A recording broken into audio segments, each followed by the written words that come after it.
السلام عليكم ورحمة الله وبركاته. ازيكم يا شباب، عاملين ايه؟ يا رب تكونوا كويسين وماشيين في الدروس كويس. اهم حاجة محدش يأخر دروس خالص، يعني لازم بإذن الله لما تخلص الاسبوع تكون مخلص كل الدروس اللي اخدتها، وما تخليش حاجة تتراكم عليك. يعني مثلا ممكن تخصص يوم زي يوم الجمعة وتلم فيه كل الحاجات اللي وقعت منك او ملحقتش تذاكرها طول الاسبوع، لان ده هيسهل عليك عملية المذاكرة شوية. لان انت لو سبت الدروس وقعدت تراكمها هتيجي كده في يوم هتلاقي جبل من الدروس انت ما ذاكرتوش، فهتلاقي نفسيتك متدمرة وهتقول يا وانا هذاكر كل ده امتى والكلام ده. فعشان كده من اولها خالص اهو انا بقول لكم ايه، ما تراكموش حاجة عليكم. باذن الله ان شاء الله العملية سهلة، بس ايه محتاجة شوية تنظيم وقت، هو تنظيم الوقت ده اللي هيحلها لكم. مش عايز اطول عليكم. كان في سؤال بيقول هو ازاي عندنا تو elements اللي هما ال LA وال AC، ازاي هما من الترانزيشن elements؟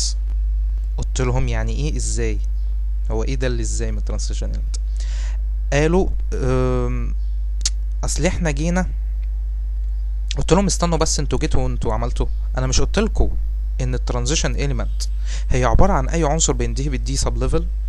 قالوا لي لا، ما احنا عملنا الالكترونيك كونفيجريشن للتو اليمنت دول اللي هما ال LA وال AC، وطلع انها بتنتهي بالF سب ليفل، فعشان كده قلنا ان هي مش ترانزيشن اليمنت. حتى شوف اهو، ده اهو ادي قدامكم على الشاشه الالكترونيك كونفيجريشن اللي هم عملوه.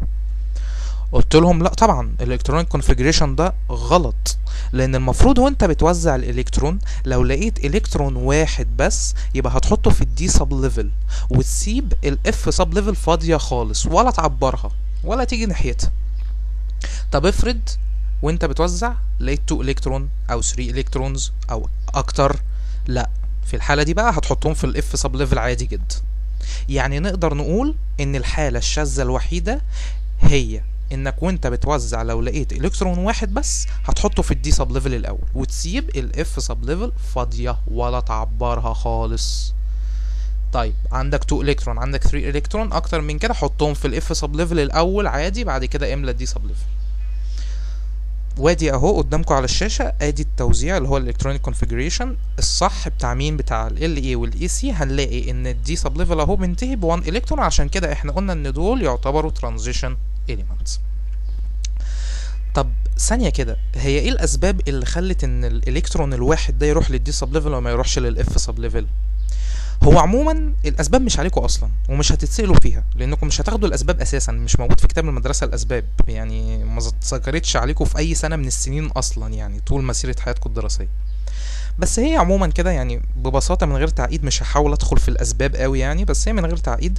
لو تفتكروا اوف بو في تانية ثانوي قال لنا ان لما تيجي توزع الالكترونات بتملى اللوست انرجي فيرست. طيب لو جينا اتكلمنا عن الاف سب ليفل والدي سب ليفل، هنلاقي ان الاف سب ليفل والدي سب ليفل قريبين جدا جدا من الانرجي، يعني تكاد تكون متساويه، يكادوا هما الاتنين يكونوا متساويين جدا في الانرجي. فعشان كده لو عندنا الكترون واحد هيتسمح له بالحركه بمنتهى الحريه والسهوله وتخليه يروح يملى الدي سب ليفل الاول.